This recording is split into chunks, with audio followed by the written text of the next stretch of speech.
Hey there everybody, my name is Keno and welcome to yet another new franchise mode series here coming to the channel, this time again with NHL 24, and it's a bit of a different challenge than we normally do. So if you may not have heard, the ECHL has officially terminated the Newfoundland Growlers, not even letting the team finish their season, and I thought that is a travesty. They just won their championship not even like 3-4 years ago, if I'm not mistaken. This team deserves justice, and the justice that I will bring them is by bringing them to the NHL with our newest franchise mode series and in a new challenge that we have not yet done before on this channel. Now, you might have had it spoiled already by the title of the video, but it's a little different than you think. Yes, this is gonna be a draft only franchise mode series, but I don't really want to call it that. I'd rather call it a development only franchise mode series, and I'll get into why I want to call it that as we get through this video and when I go through the rules of this challenge. Now, quickly, for anybody who wants to know, these are the settings that I'm currently running.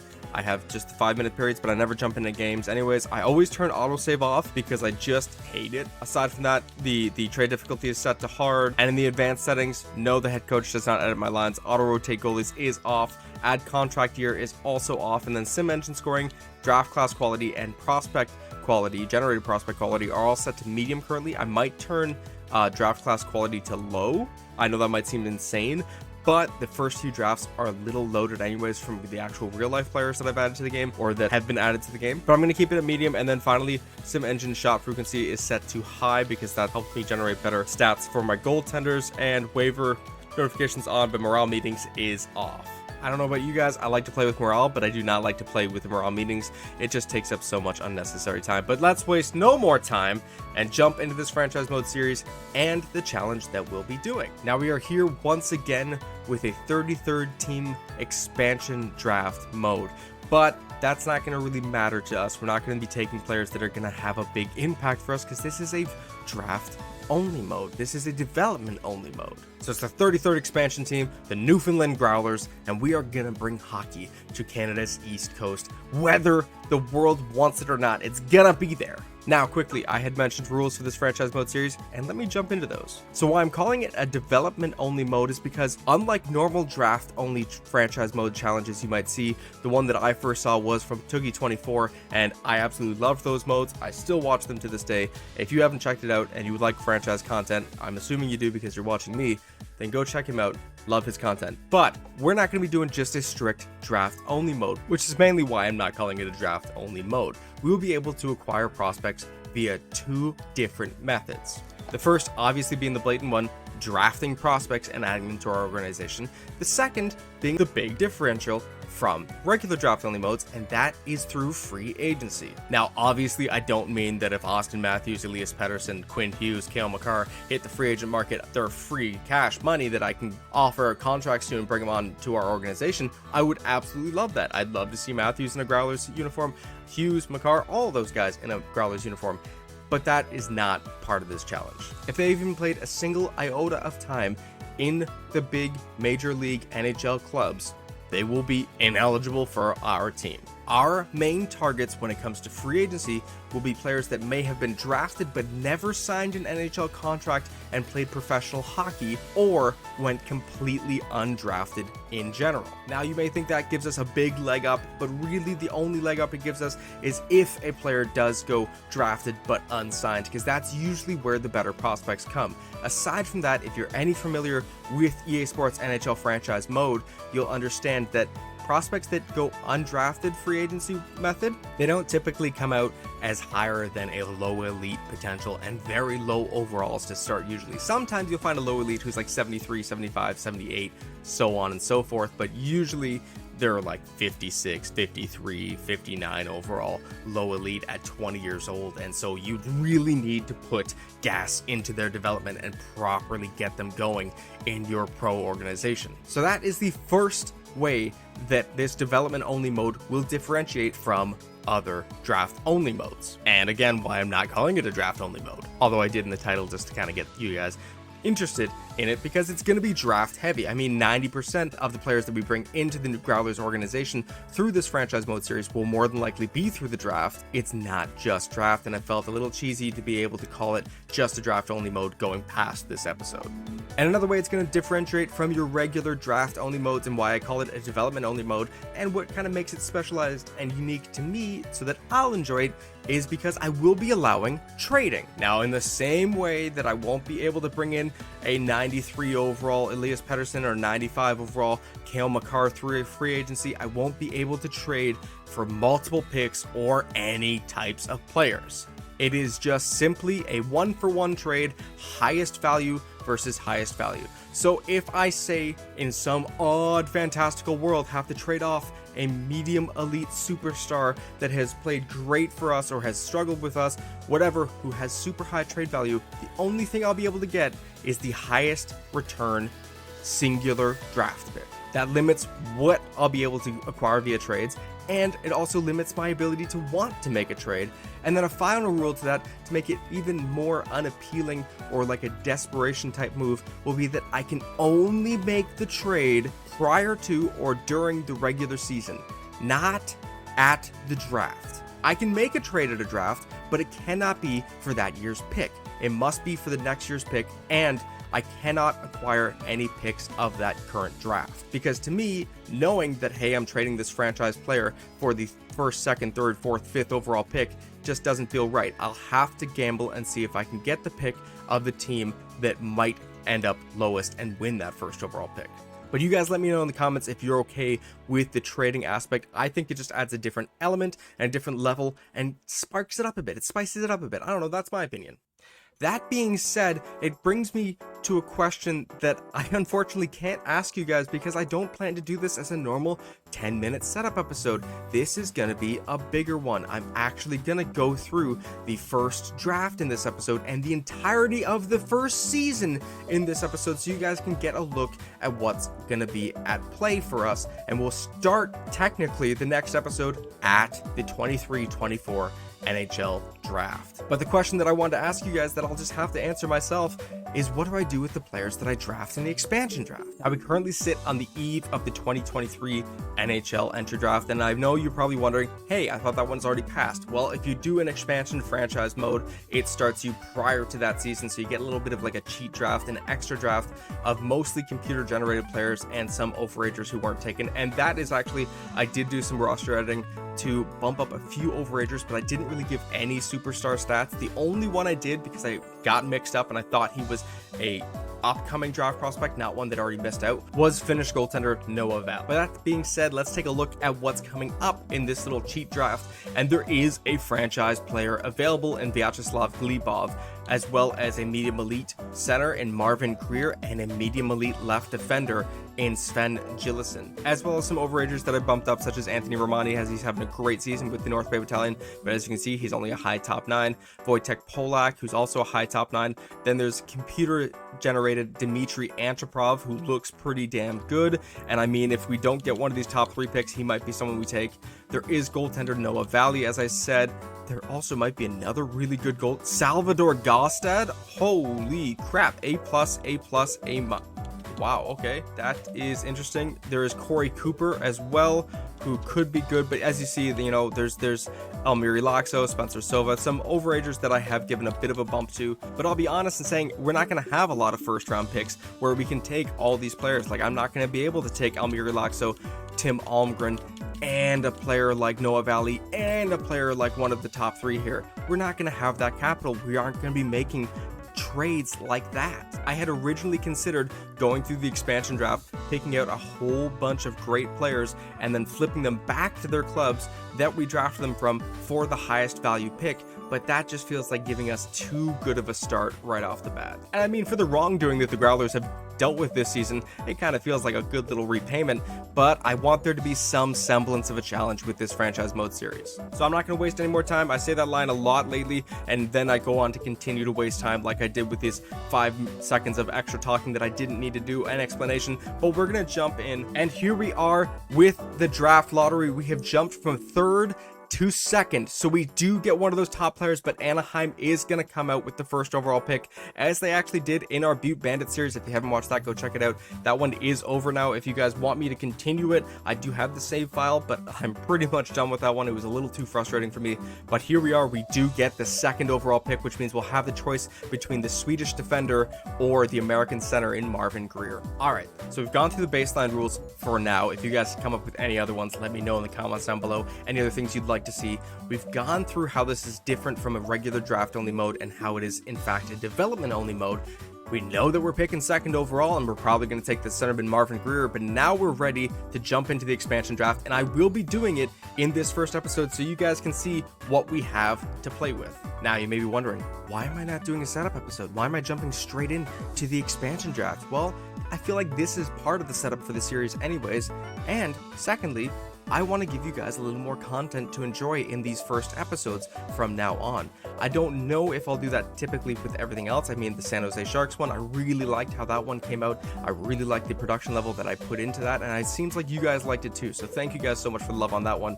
With this one, I want to give you guys still a little more content. So I'm going to go through, we're going to pick each player for this team, and then I'll get back to you guys. All right, and here is our team, our Newfoundland Growlers for our first season. And no, chances are a lot of them will not be staying with the club. I'll be honest in saying that I had considered drafting a few of the star players that were available. I mean, Sam Girard was available from the Colorado Avalanche. You had Keandre Miller available from the Rangers, and Mikhail Sergachev available from the Lightning.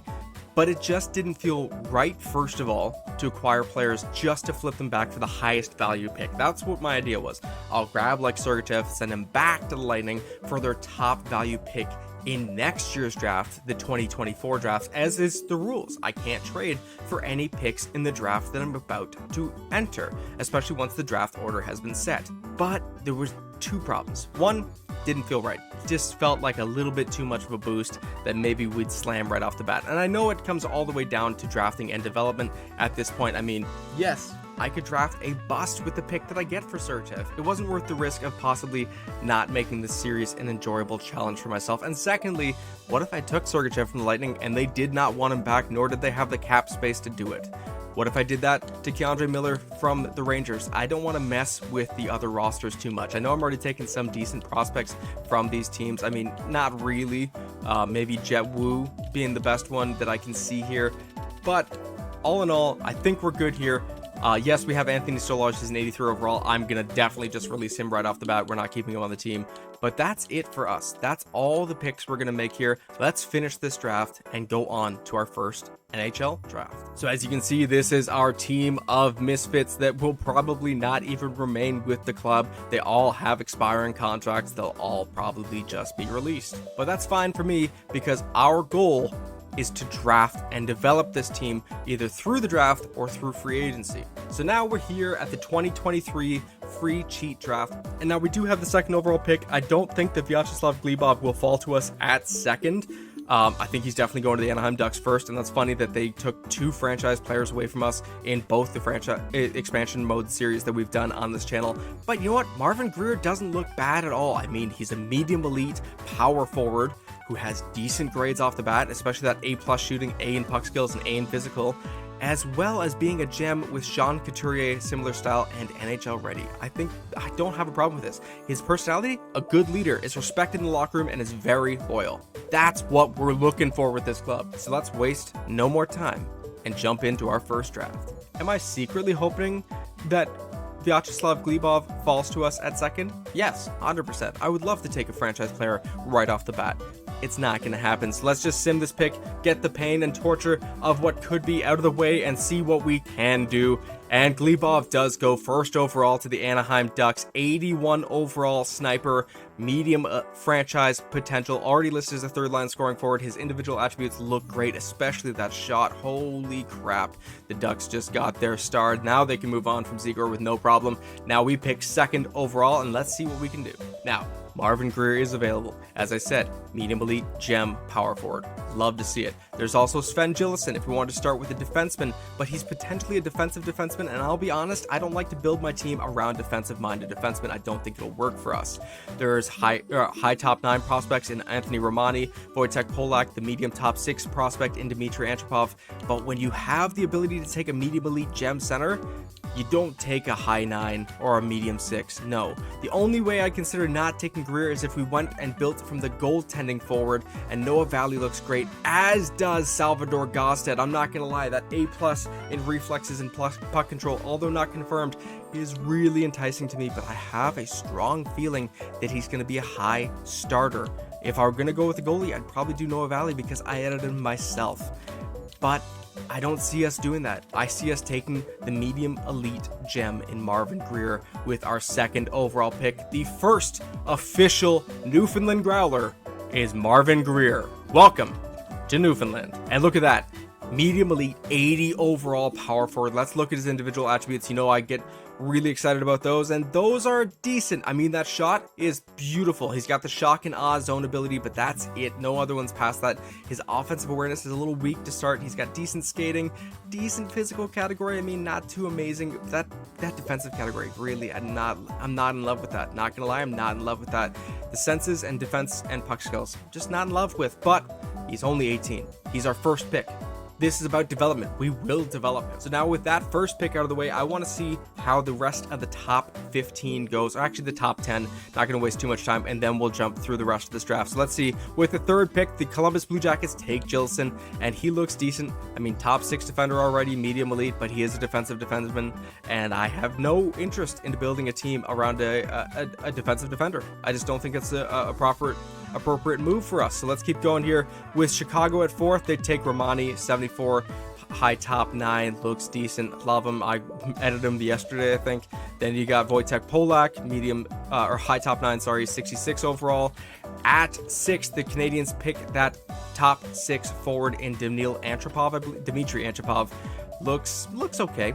Not that amazing. 7th now is where it's going to get interesting, as the Arizona Coyotes, take medium elite 68 overall goaltender Noah Valley. Again, he's only this highly rated because I thought he was in the upcoming draft, not that he had already missed a draft. So he's going to get a big nerf for sure. Unless you guys think he should stay this way, I'm not sure. Let's go 8th for Salvador Gallestad. And yes, I stumbled and started so much there, but he's exactly what I expected, a high starter. Even though he's 73 overall, which is a really high starting overall, he's still just a high starter. I maybe we should have taken him, but I mean, Marvin Greer looks amazing. Marvin Greer is our pick.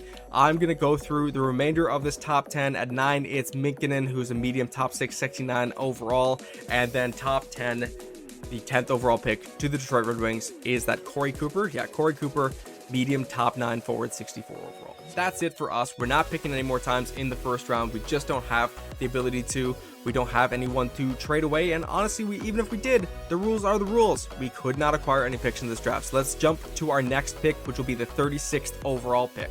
And now quickly going through this first round, I probably could have done this way and done it faster, but you see Elmiri Laxo 66, Spencer Sova 66, Hornquist looked decent, Sam Alfano is a medium 9, Tim Almgren, you know, there's some decent players that I edited. I mean, I thought Ryan McCleary was with the Penguins organization, so he shouldn't really be that highly bumped up. I got that mixed up. Yuri Lasilla, yeah, definitely some good players here, but we're gonna make do with what we get. But one big thing about this first year cheat draft is that there's not a lot of computer generated players put into it, and as you can see, there's already just a lot of overage players that did not make it, and I don't know what we'll pick here. I mean, Ruslan Kuzizov is an overager that I believe I edited.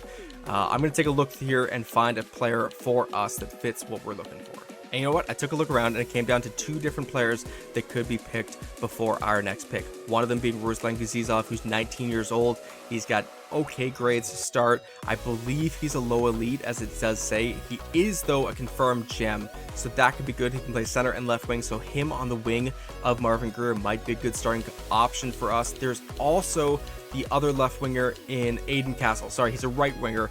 He shoots left is where I got confused. 19 years old. I don't believe he's medium elite. I don't think so. I think he's low elite as well.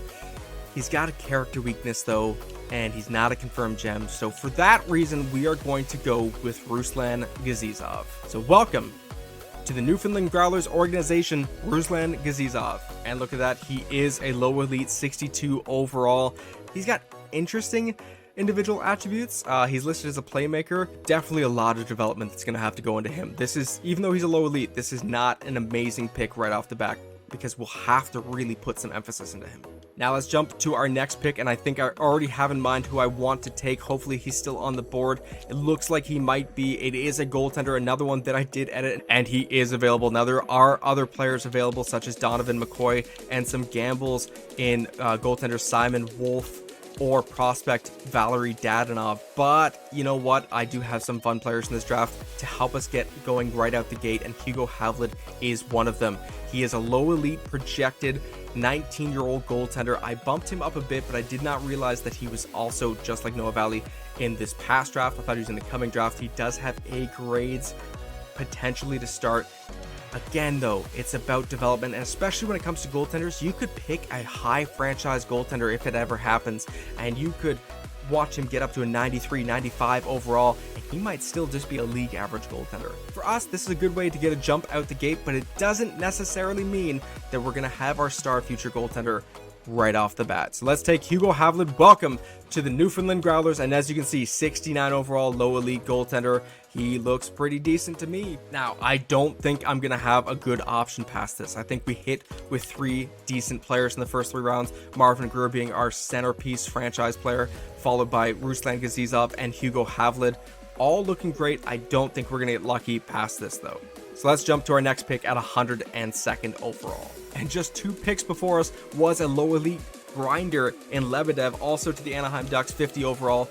I don't know if he would have been that big of a interest for us, but we could have developed him into a star. It's all about development. Let's see who's available for us, though. And I'll be honest, this 4th round is slim pickings. There's not really much available. I have it down to 3 players, but I'm already going to take one of them out of the running because I thought he was potential low elite, but he's a medium elite, which in my opinion usually means that he is going to be about a 7th defender. So we're going to pass on Tyson Bales, but we still have Gordy Burke and Dmitry Novikov to pick from. And you know what? Dmitry Novikov looks like he's going to be the pick. A playmaker potential. His grades are really low. He's got a 5-year ETA, but he's got that 2 bars of scouting confirmation on a low elite. We just saw low elite go off the board. I think Novikov is the other low elite here. Let's see. Welcome to the Newfoundland Growlers, Dmitry Novikov. And look at that. He is just a 50 overall, but he is a low elite. I am so lucky I hit on that pick. That is 4 straight elite players. Although 3 of them are low elite, it's elite nonetheless. We can develop him. We can develop all of them. That is the whole goal of this. Okay, I'm going to stress that time and time again. We've hit 4 for 4 so far. Let's see if we can continue that luck. I highly doubt it, though. Let's go to the 5th round with the 135th pick. Okay, this 5th round is actually scary. Hayden Watton could be a medium elite goaltender. I'm not going to lie. But I don't think he's going to be who we pick here, because I also think he could be a backup or a medium fringe. Who I have slated aside from Watton is players like Yahir Perrin, our first defender if we do choose him. Again, he's got that 2 bars of confirmation on a low elite potential, 5 years out. Does fit the same categories as Novikov just did, but there's also Reese Parros, who also fits those categories. He's confirmed 5 years out, and I think he'll be an offensive defenseman based off of his height. He looks like a decent pick. Another one was Alexander Breland, who's got that slight confirmation on a low top 9, but I think he'll actually be that. So we're going to take him out. Now it's just between these 3, the 2 defensemen and the goaltender. And you know what? We've already got our goaltender in Hugo Havlid. Caden Watton could be really good. He could honestly be a medium elite. Even a medium starter would be decent, but I'm going to actually go with Reese Parros. I really think that he is a low elite. Let's see. Reese Parros, welcome to the Newfoundland Growlers, and you're a low top 4, 47 overall. Oh, that hurts. I should have had my expectations tempered a bit. I was so hopeful. Let's see what Watton is, and Reagan goes next. I think Watton's going to go here to the Sharks. He doesn't. He's falling a little bit.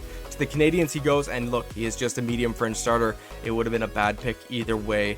I don't know what that other defenseman might have come in at. We'll see in a second here. Trent Hart was another player I looked at, but didn't look good. And then, yeah, Yahir Perron was 4 overall better, but still just a low top 4 potential. So let's jump to our 6th round pick here. Don't think we're going to be hitting as much. It's the 168th pick in the first cheat draft, and it's usually dead after the 2nd round. I can't believe we hit in 4 straight rounds. At this point in the 6th round, we're sorting just by potential, and as you can see, there's really nothing here. Even if I do go to the Central Scouting ranked, I'm not seeing a lot that is jumping out off the page at me, that is jumping out at me, that is catching my attention. I mean, another Havlid might be nice. A Fanasenkov, okay, that's decent. Nothing really going crazy for me here.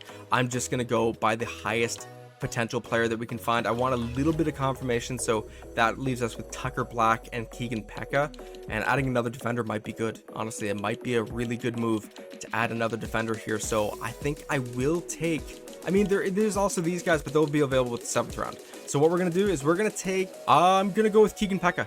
I'm going to go with the right defender. Actually, he shoots left, so it doesn't really matter. Okay, I'm still going to go with Keegan Pekka. We're going to take him, see what he looks like.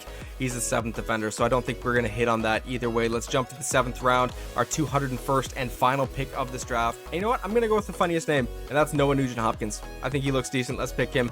Probably a bottom 6 forward, and am I right? I am right. He is a bottom 6 forward, 60 or 50 overall, so we're going to see if we can develop him, but that's a long shot. The last 2 picks have been heavy long shots, but that is it for our first draft. It is a bit of a cheat draft, so we didn't have the best prospects to go for, and you know what? If I hadn't boosted Gazizov and Havlid, we would only have come out with 2 decent players from that draft. So I know you guys might be thinking that's a little cheaty, but I think it helped us a bit. It helped us just enough. And you might think that this roller coaster is over, but no, it is just still starting. We've just finished the expansion draft. We've got our first 7 players on the team.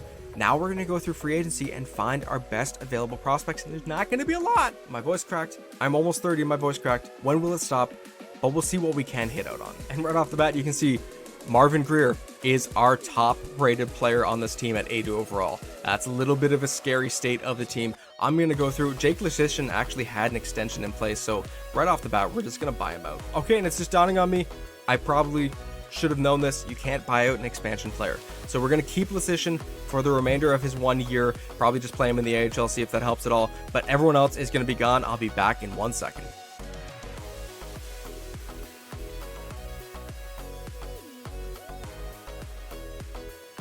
Okay, when all was said and done, I actually realized that I had drafted 3 players in the expansion draft that had term left on their contracts. Kevin Gravel actually has 2 years left, so that's a little unfortunate. Again, they'll probably just be relegated to the AHL. And then when it comes to goaltenders, we're just going to quickly release everyone here aside from Havlid, and luckily we can't release him anyways.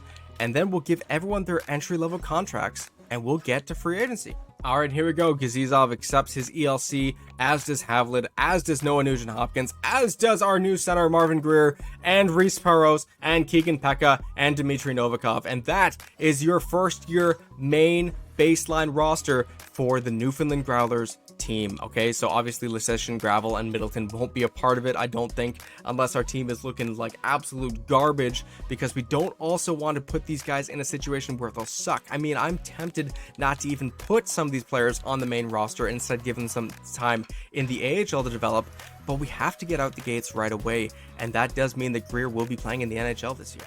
And I mean, that's part of the fun of it as well, is drafting these prospects and throwing them right into the NHL fires. Maybe a little down the line, when we have a stable roster and we draft prospects, we'll put them in the different systems or keep them unsigned until they develop, so that we can properly develop players. Because this, personally, in my opinion, is not the best way to develop prospects, by putting them in before they're ready. But sometimes I do it anyways, because they will develop.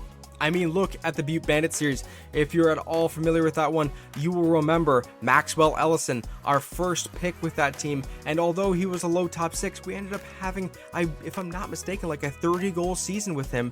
Even though he didn't really play in the roster after that, we developed him a bit.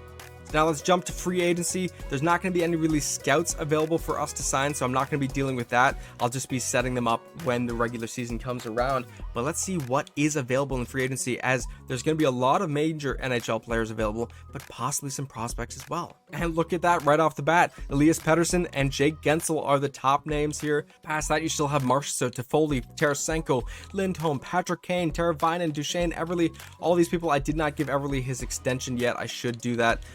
Or Thomas Novak for that matter. But as you can see, there's a lot of players here. These players are not all edited. I feel like a lot of them actually aren't edited. I still have to get through a lot of the major clubs. But let's not waste any more time on that. We are focused on prospects. So going to the UFA goalies, first of all, let's sort by potential and look at that. Benjamin Gaudreau is available, a low elite prospect, 68 overall at 20 years old. That's another good option for us. There is also Nikita Quap, who is a starting goaltender, 20 years old, 67 overall, a former pick of the Carolina Hurricanes. But did he play with them? No, he did not. He went unsigned as a draft pick, so he is eligible for our team. As is, I believe, Juho Markkinen. I don't believe he played. No, he didn't. But he's a 62 overall at 21, medium starter.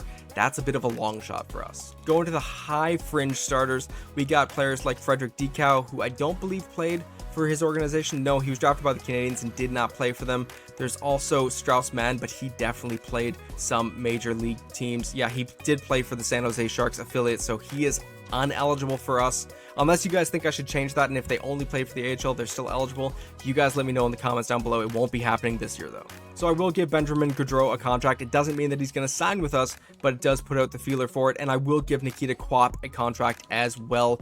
He does have other teams interested in the Kings and the Ducks, so we'll give him you know what? No, to stay competitive, we'll give him exactly what he's asking for and see if he decides to sign with us. I think that's fair. So we'll give him that contract. Maybe later on, if we're getting desperate, I'll change that up. But let's see. And then we'll also, I think, give Rasmus Korhonen a contract. He is a former pick of the Arizona Coyotes. He did play, though, for the Tucson Roadrunners, so he is not eligible, actually. So that's unfortunate. That would have been a good one to add. But still, walking away with potentially Quap and Gaudreau would be nice to have. Let's move on to the defenders. Now, if I wanted to give myself a major challenge, I could have definitely left Fog of War on, and then we'd probably be screwed. I'm not gonna lie. I mean, that would just be purely about development. But looking at the prospects available, there's no high caliber defensive prospects available, so we have to go down to the high top 6 potentials. And again, there's a few of them here. Alex Green, but he's played AHL time. He is ineligible for us. Actually, I think he's played NHL time. Marcus Niemelainen, we know he's played in the NHL clubs as he played with the Oilers last season.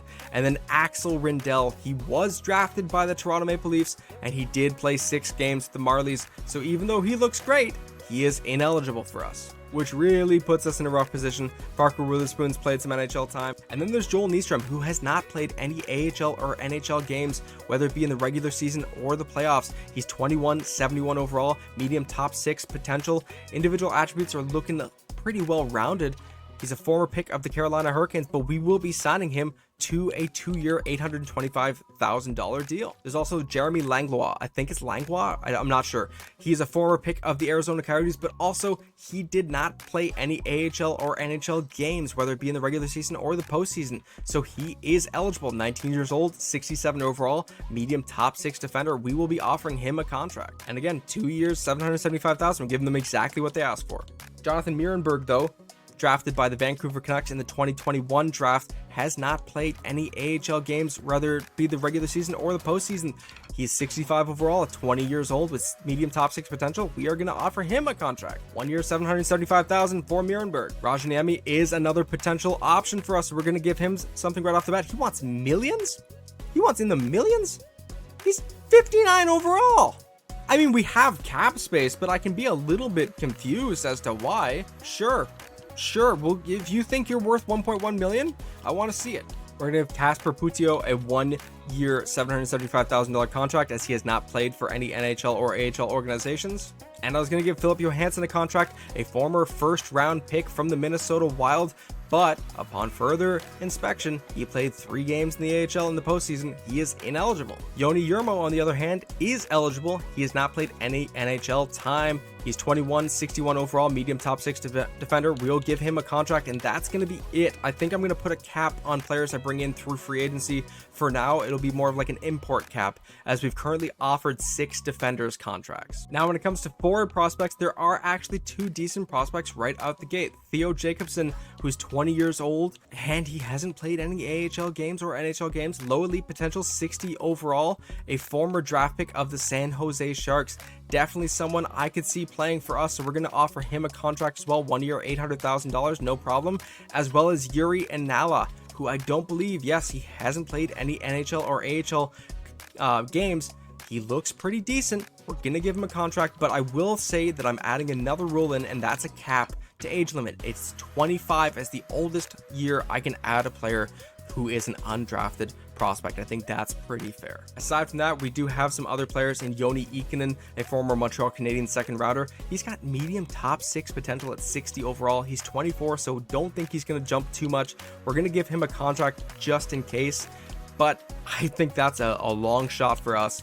Past that, there's Igor Afanaseyev, who has played for both the Preds and their AHL organization, so he's ineligible. There's Nico Hutanen, who looks pretty decent, a low top 6 prospect, former draft pick of the Tampa Bay Lightning.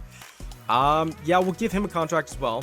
1 year, $800,000. Again, I'll let them go if you guys decide so at the end of this period. And yes, you can see there's some players that don't have good potentials or overalls, Oliver Wahlstrom being one of them. There's going to be a few here. If you guys see them, just let me know in the comments. Just point them out quickly. This isn't a finalized roster for the San Jose Sharks series. It's not yet. But we're going to keep going here. Let's see what's available for the high 9 prospects. And there's quite a few, but a lot of them have already played time. Theodor Nierbach, I think, has even played for the Grand Rapids. He hasn't. He's 21, high top 9, decent looking center at 68 overall. We'll give him a contract, but yeah, I'm gonna bump it down to 1 year. So you guys let me know if that's a little too cheaty to bring on prospects like that. There's Cam Lund, who looks decent. I believe he's a Sharks pick, if I'm not mistaken. I think I created him for the Sharks series. Very well rounded, 75 overall, high top 9. This is perfect. We will bring him on. 3-year, $950,000 contract. That works perfectly for me. Zakir Bardakov, undrafted prospect. Hold on a second. Great defensively as well. Has he played any AHL games? No, he hasn't. So we're going to give Bardakov a contract here. 2 years, $800,000. The Arizona Coyotes are interested in him, so we might not even get him. And then there's a few other prospects that I'm just going to hand out contracts to. Most of them just 1 year contracts, like Schuber here is going to get a 1 year, $800,000 contract. Oliver Tarnstrom, he's a former draft pick, I believe, of the Colorado Avalanche. The Minnesota Wild are interested in him, but he's not played any AHL or NHL games, so we'll give him a 2-year contract like he's looking for. Liam Dower-Nielsen, a former Detroit Red Wings pick, never played for them, so we'll give him a contract. Casper Simon-Taival, we'll give him a contract as well. God, I wish I could bring on Nolan Patrick. I absolutely love him. I think it's heartbreaking what happened to him. He was one of my favorite players in the NHL 17 and 18 games, so wish I could bring him on. But past that, there's not really much available. Elliot Ekmark from the Panthers is a prospect that we can bring in, I guess, because he hasn't played for them. 2 years for him. And you know what? There are some other decent players, but we've offered 20 contracts out already. Quite a few forward contracts to add on to our team. I think we'll have enough. 1, 2, 3, 4, 5, 6, 7, 8, 9, 10, 11, 12. Plus the players we already had, so we'll have enough for a full NHL club. The AHL club will just be filled with scrubs that the AI will assign to us. But I think that's a decent amount of players that we're going to add. I mean, we're adding hopefully 2 goalies, hopefully 6 defensemen, hopefully 6 defensemen, and hopefully 12 forwards. Let's sim and see if they accept these contracts. And straight away, Zakir Bardakov does not accept. He's gone to the Wranglers. Joni Jurmo, though, is a Newfoundland Growler, as is Joni Ikonen and Gaudreau. Benjamin Gaudreau, the goaltender that we signed, the low elite one. Love to see that we got him. Jeremy Langlois has also signed, and Ekmark, and Dower-Nielsen, and Tarnstrom, and Theo Jacobson, and Theodor Nierbach, and Jonathan Marenberg, and Albert Schuberg, as well as Nico Hutanen, Casper Simon-Taival, Casper Puccio, Matthias Rajaniemi. Nikita Kwapto went to the San Diego Gulls, so we do miss out on him. And that's about it. We do seem like we hit on everyone else, though. Let's wait one more day. I think we're waiting on 1 or 2 more players. Are we? We are. Yuri Anala has accepted. Joel Nystrom has also accepted. And Cam Lund has accepted. So that is a big boost to our team. So now we did lose out on that one goaltender, so I'm just going to give Frederick Dickow a 1 year, $800,000 contract. He looks like he could be decent. I mean, he's a big goalie, 69 overall already, high fringe starter. He could develop for us into a backup for sure. And for depth, I'm going to offer goaltender Daniel Marvinland a contract, 68 overall, medium fringe starter, 1 year, $850,000. He is at the cutoff age at 25 years old. So that's going to be it for goaltender replacements. And you know what? Just for a gamble, there is Linus Nassen, who is a medium top 4 defender available, 66 overall, 25 years old. So he is at the cutoff, and he's never played in an AHL or NHL game. So we'll give him a contract as well, 2 years, $775,000. If we get him developed, that's showing what we can do with this series. Luke Green is also available, but he has played AHL games, I believe, as part of the Winnipeg Jets organization, so he's off the table. But aside from that, I think we've offered a whole bunch of good contracts, got a whole bunch of good players signed. There's still some obviously good players available, but none for us, none that I'm interested in. We're good to get going here. And Decow and Marman Lind accept, as well as Linus Nasson, so we are set to go. We're going to have a hell of a cap team because I believe we're like $60 million under the cap currently. $65.425 million in current cap space. And yes, we could slam in this free agent market. I mean, Elias Lindholm, Jake Gensel, Matt Duchene, Casey Middlestat, Thomas Harley. We could give them all contracts, but that's not what this is about. This is about developing prospects. This is about starting from the ground up and building our team the way we want it to look. So none of these guys. If I wanted to, though, and I wanted to stay cap compliant, I can give out some veteran contracts, such as like Jarkko Immonen, if I'm not mistaken. Yeah, it is Jarkko Immonen, 41 years old, a former Toronto Maple Leaf draft pick in the 8th round of the 2002 NHL draft. So we could give him a retirement contract for sure. 1 year, what do we give him? 1 year, $16.7 million. That eats up a whole bunch of cap space. And just for the sake of it, and for the sake of not messing with any of the prospects we've signed, we are going to give him that 1 year contract, and we're going to go through and sign a few other veterans to their retirement contracts. Another veteran and another former Toronto Maple Leaf, even though it was a brief little stint, Petri Kontiola, 1 year, $16.7 million as well. I do feel right about giving former Toronto Maple Leaf defender Anton Stralman a 1 year, $16.7 million deal, though. Welcome to retirement, Stralman. And you know what? There might be a little bit of a trend. We're also going to give a former Toronto Maple Leaf defender and Jordy Ben his retirement contract. I think we might not be able to sign him. I think that's a little too many $16 million deals. So maybe we'll give him a $10 million deal, as he's just going into retirement now. I mean, I think he just retired at the beginning of this season. 1 year, $11 million for Jordy Ben. And that will be it for the monster contracts. I could actually give Greg Scott, another Toronto Maple Leaf, a retirement contract. But let's see first what we have to play with. And Jarkko Immonen has decided to retire, but I forgot about something. You can only offer out one league max deal, so Kontiola does not accept his, and that also means that Stralman won't accept his $16.7 million deal, but Jordy Ben is able to accept the $11 million deal, so we got to go back again and offer out those contracts once again. So 1 year, $15.5 for Kontiola, 1 year at $9.5 for Anton Stralman, and you know what? 1 year, $9.5 for Jake Muzzin, who we actually did take in the expansion draft. And Muzzin has accepted, as well as Kontiola and Anton Stralman. So this team is all set up. We've become cap compliant by handing out a whole bunch of retirement contracts to players. Now let me get this set up for our first year. All right.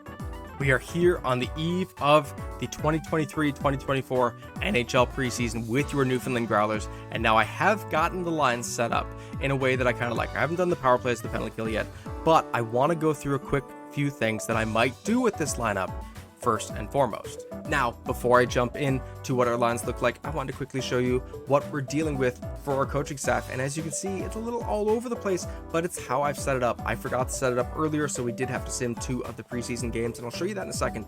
But this is our team, and I'm going with Roman Brendel, who is a veteran teaching coach, as our head coach, simply because I find that teaching coaches and veteran coaches can really develop prospects well and possibly get their potential to jump. So we're going to give him a shot. If that fails, we have defensive coach Isaac Curry as our associate coach, or assistant coach, I believe, with an A+ in teaching. So hopefully Roman Brundle works out, but if not, we do have other options. And now, yes, as I said, we had to sim the first 2 games, but look at that, our first NHL opponents, and we beat them. I know it's in the preseason, and usually the AI ices weaker roster at the beginning of the preseason, but we still beat the Sens. That's really nice before losing 4-1 to the Leafs, and Yuri Anala is doing pretty good, but let me show you guys these current lines. So as you can see, it's looking okay. It's not great. It's nowhere near what we're used to with the Montreal Canadiens roster or the Toronto Maple Leafs roster, but it's a good start. On that first line, we have Ruslan Gazizov with Marvin Greer, our 2nd overall pick,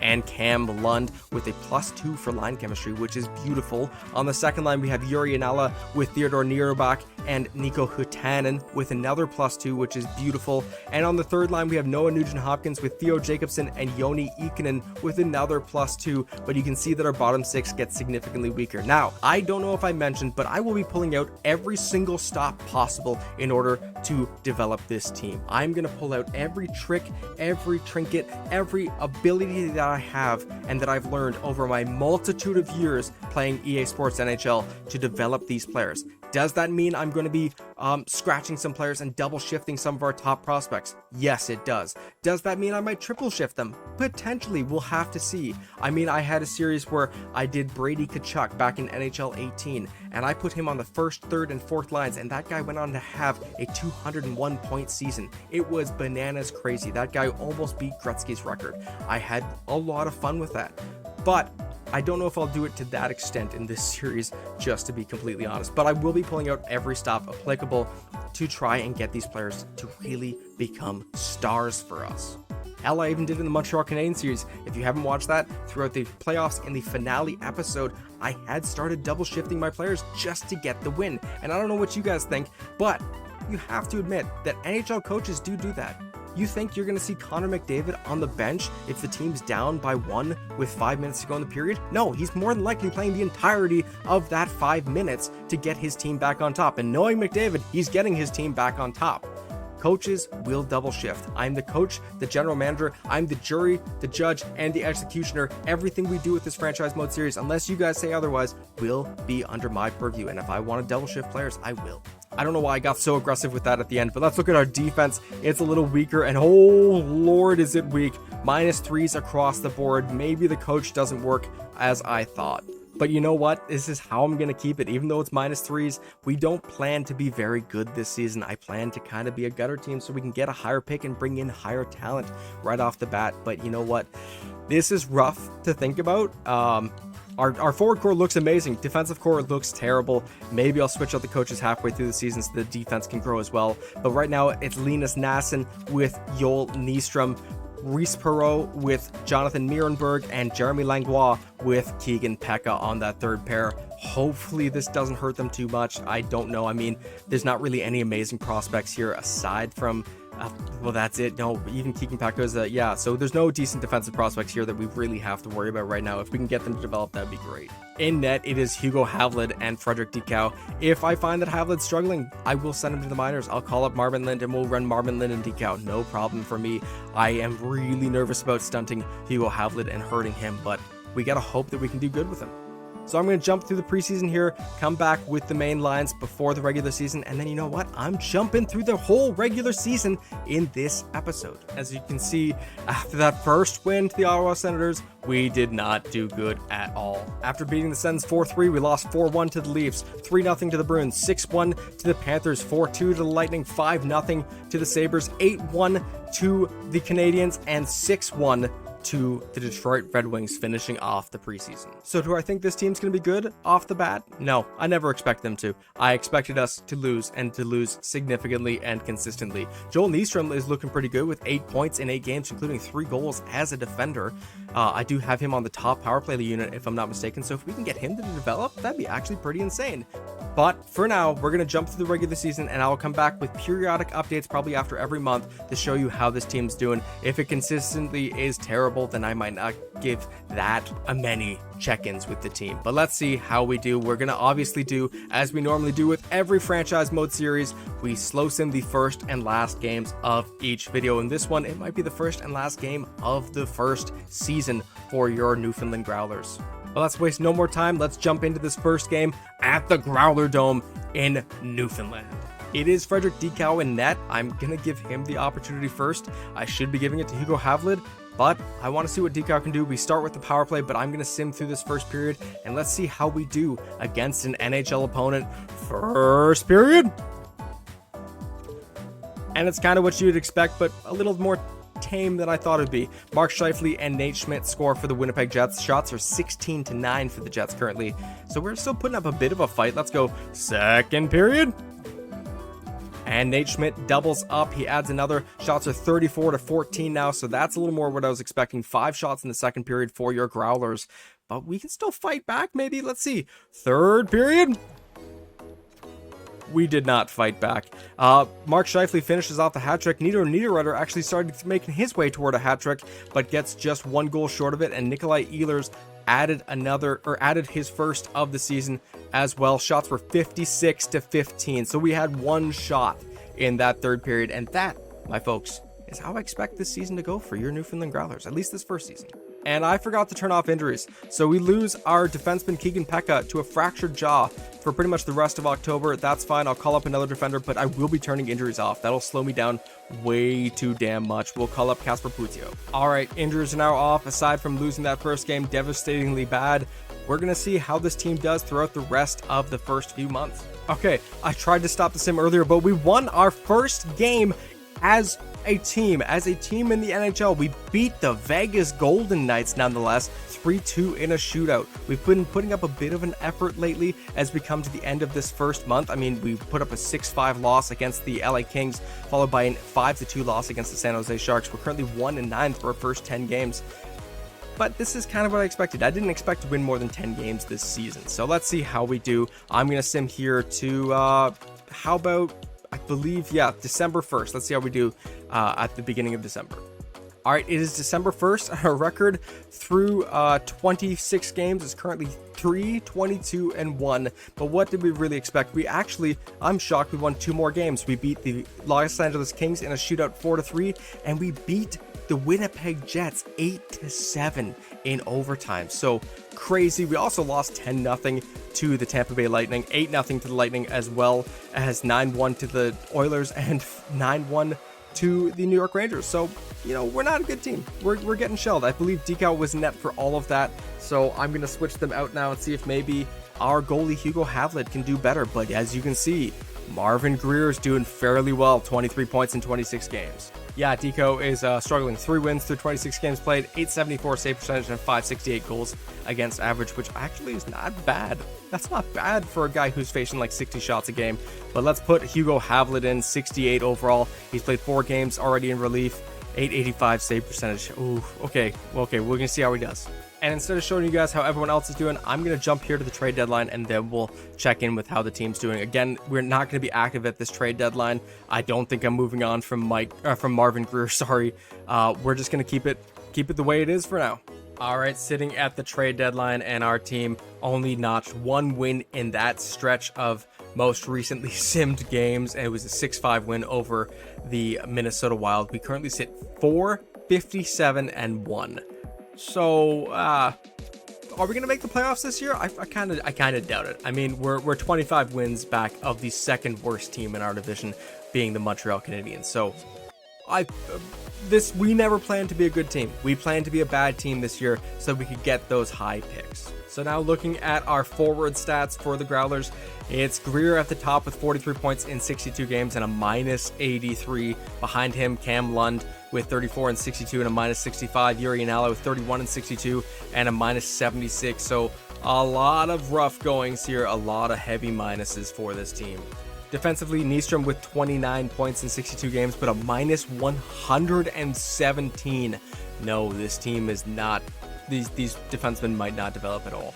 And then goaltenders, Havlat has played 40 games with 1 win, 35 losses, an 873 save percentage, and a 570 goals against average. Obviously no shutouts. He's still at a 69 overall, so that's decent. Decal has jumped up to a 70 overall. He's got an 868 save percentage and a 590 goals against average through 37 games played. When it comes to the rookie scoring race, it's not going to be Greer that gets it. If anything, I think it will be Will Smith, and as you can see, he did get a bump up. Not that big. I guess he's developed well with the San Jose Sharks. But yeah, Greer, because of that plus-minus, he's not even going to be in competition. Not in my opinion. But with that being said, and with development on the mind, I'm going to make some line changes. Probably going to double shift some players and see what we can get out of this team in the final 20-game stretch of the season. And with the new lineup set, you're seeing that there is double shifting of both Greer and Novikov, because Novikov has jumped from a 50 up to a 63 overall. He's having a lot of development this season. And if you didn't notice before, I did switch up the coaches. I put in that defensive coach just for that A+, but I don't know if he's been working for this team. We'll have to see. I'm going to keep it the way it is for now, and we will finish off this first season here. And you know what, guys? We actually picked up 4 wins after the trade deadline. We picked up back-to-back wins against the Penguins and the Coyotes before going on a bit of a losing streak, picking up a point in a shootout loss against the Kings, and then winning another game against the Coyotes, followed by a game against the Devils.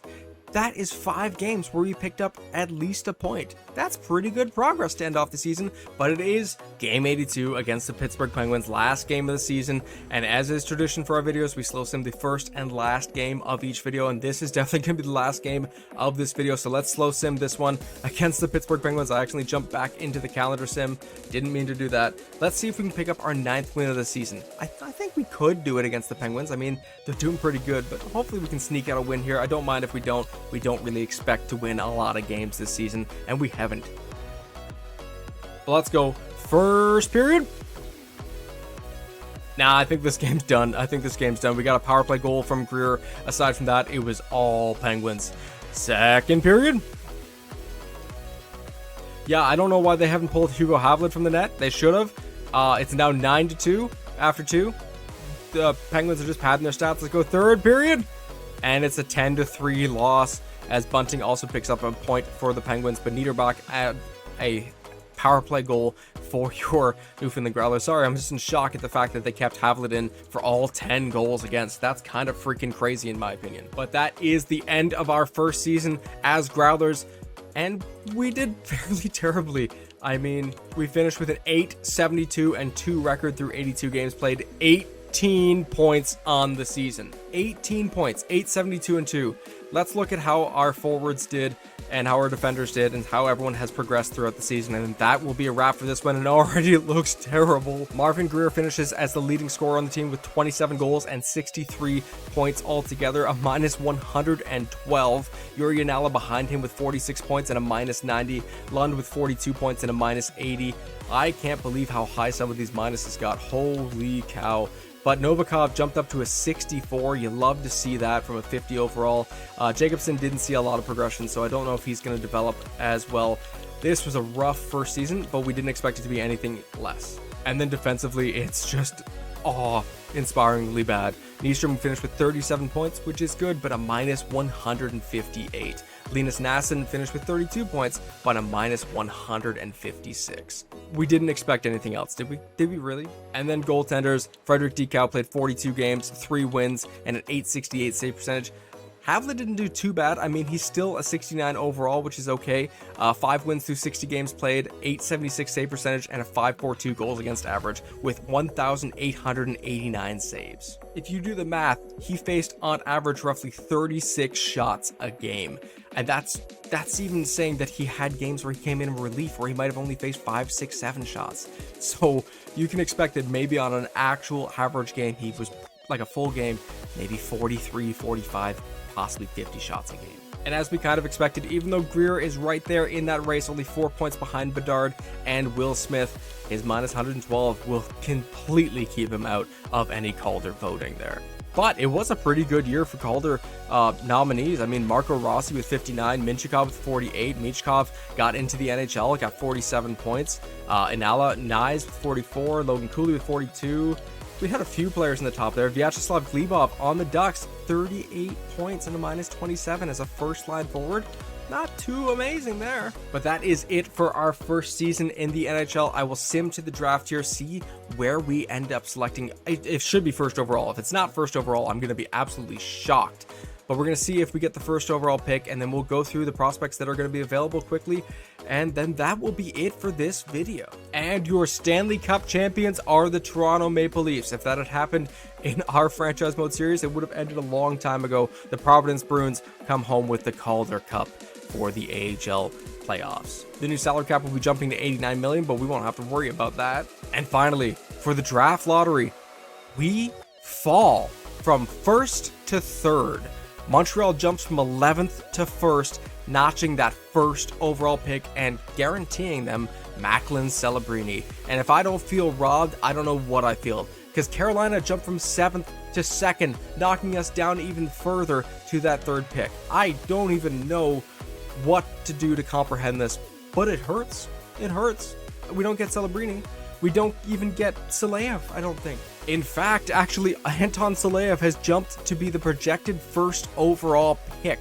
A high elite gem defender, 6'7", plays both left and right side, got great grades already. he's looking good. But as I'm looking at these scouted prospects and the unscouted ones, I'm noticing and remembering I did not set up the scouting at the beginning of the video. So we will be flying blind through this first draft, and if that's not a handicap, I don't know what is. It's going to make it more intensive for us. But past Saleyev, you do have Celebrini, who I believe is going to go second overall to the Hurricanes. Then you got Artem Levzhinov, who we may pick. I mean, a great franchise defender would be amazing. He's NHL ready. There's also Konsta Helenius, who looks pretty decent. Cole Eisman, Ivan Demidov, Berkeley Catton. You guys let me know in the comments who you think we should be targeting. There's a lot of decent prospects here, even down here. Ryder Ritchie, Aaron Kiviharju, Luke Misa, Basha, Hemming. And then for the second round, we'll have the opportunity probably to take not any of these guys, because we'll have the 34th pick. So it'll be like somebody like EJ Emery or VD Väisänen. I don't think we're going to get the opportunity to Cole Hudson or Tanner Howe or even Matvei Greedon, sorry.